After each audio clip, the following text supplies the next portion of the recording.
दोस्तों आप सभी का स्वागत है मेरे YouTube चैनल मैथमेटिक्स 2.0 में।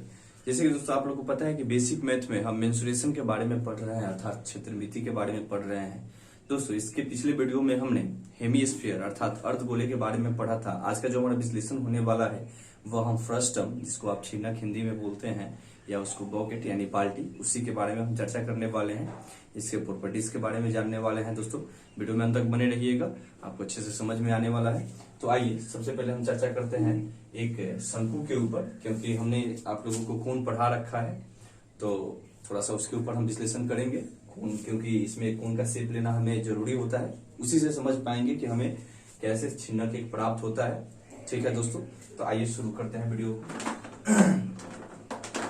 सबसे पहले अगर बात की जाए, थोड़ा सा ध्यान देते रहिएगा। अगर एक हम शंकु ले लेते हैं अपना, जैसे कि ये हमारा एक शंकु हो गया।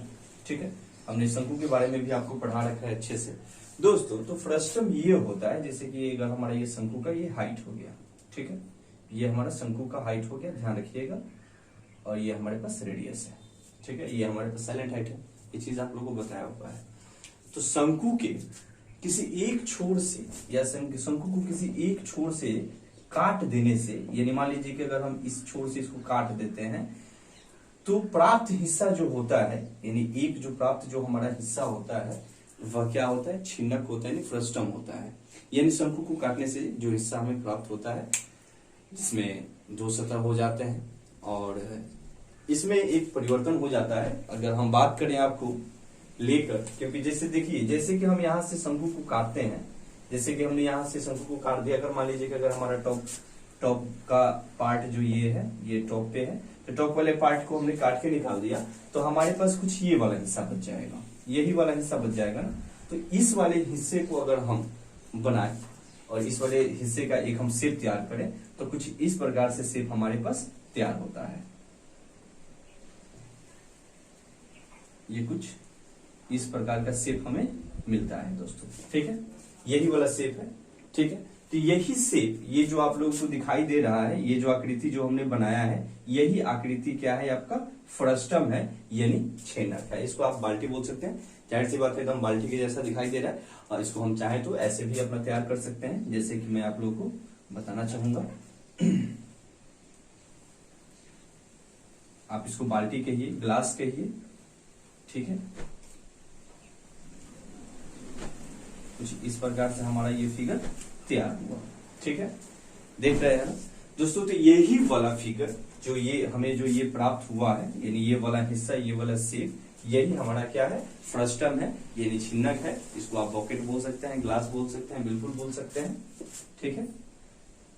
अब कुछ हम इसके प्रॉपर्टीज के बारे में जानेंगे कि इसके अंदर क्या क्या प्रॉपर्टीज होते हैं, इसके अंदर कौन कौन से गुण मौजूद होते हैं। तो आइए हम इसके प्रॉपर्टीज के ऊपर चर्चा करते हैं, लेकिन एक हम अच्छा सा फिगर बनाएंगे और उस फिगर के अकॉर्डिंग हम इसके प्रॉपर्टीज के ऊपर चर्चा करेंगे।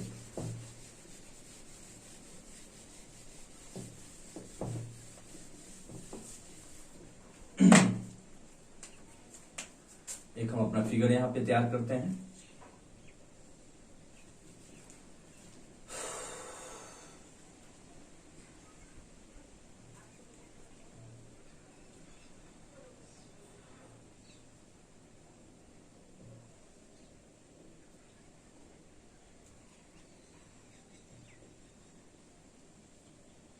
कुछ इस प्रकार से हमारा ये फिगर तैयार हुआ, ठीक है दोस्तों।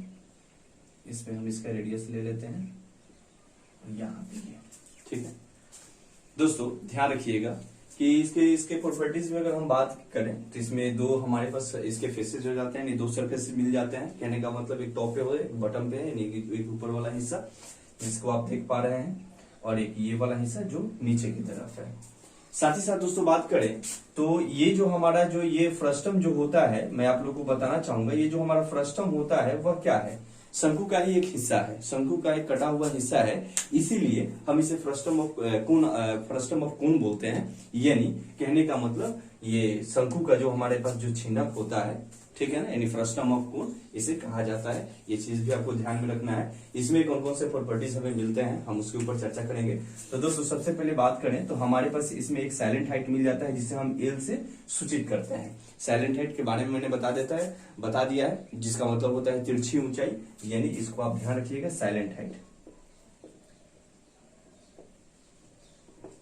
इसमें हमें एक साइलेंट हाइट प्राप्त हुआ, अर्थात इसकी तिरछी ऊंचाई है।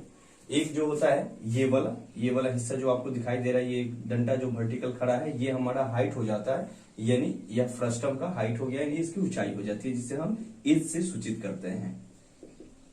हाइट यानी यह हमारा ऊंचाई हो जाता है, ठीक है। साथ ही साथ दोस्तों इसमें एक चीज हम देख रहे हैं कि हमें इसके दोनों छोर पे अलग अलग साइज और अलग अलग शेप में हमें सर्किल प्राप्त हुआ है। अर्थात जाहिर सी बात है कि जो अगर अलग अलग सर्किल है, शेप अलग उसका अलग अलग है सर्किल का, तो जाहिर सी बात है कि रेडियस में भी क्या होगा, परिवर्तन होगा, यानी रेडियस में भी डिफरेंस होगा। तो अगर बड़े वाले सर्किल की बात करें जो टॉप में है, तो बड़े वाले सर्किल के रेडियस को, यानी ये वाला जो हमारा हिस्सा है, इसको हम कैपिटल आर से सूचित करते हैं, यानी कहने का मतलब यह हमारा बिगर रेडियस हो जाता है, इसको या लार्जर रेडियस इसको आप कह सकते हैं, लार्जर रेडियस, ठीक है ना, यानी बड़ी त्रिज्या हो जाती है छिन्नक की। साथ ही साथ अगर इसके छोटे वाले त्रिज्या में छोटे वाले सर्किल की त्रिज्या की बात करें, अगर रेडियस की बात करें, तो इसे हम स्मॉल आर से सूचित करते हैं और इसको हम लिखते हैं स्मॉलर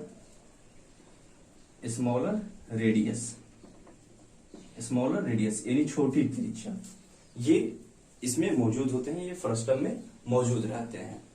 दोस्तों उम्मीद है कि आपको यहां तक अच्छे से समझ में आया होगा कि हमें छिन्नक जो प्राप्त होता है, फ्रस्टम प्राप्त होता है किसी एक शंकु के किसी एक छोर को काट देने से। जो एक वाला हिस्सा जो होता है, दोनों हिस्सा नहीं, कोई एक हिस्सा जो होता है वह क्या होता है, हमारे पास छिन्नक होता है, फ्रस्टम प्राप्त होता है।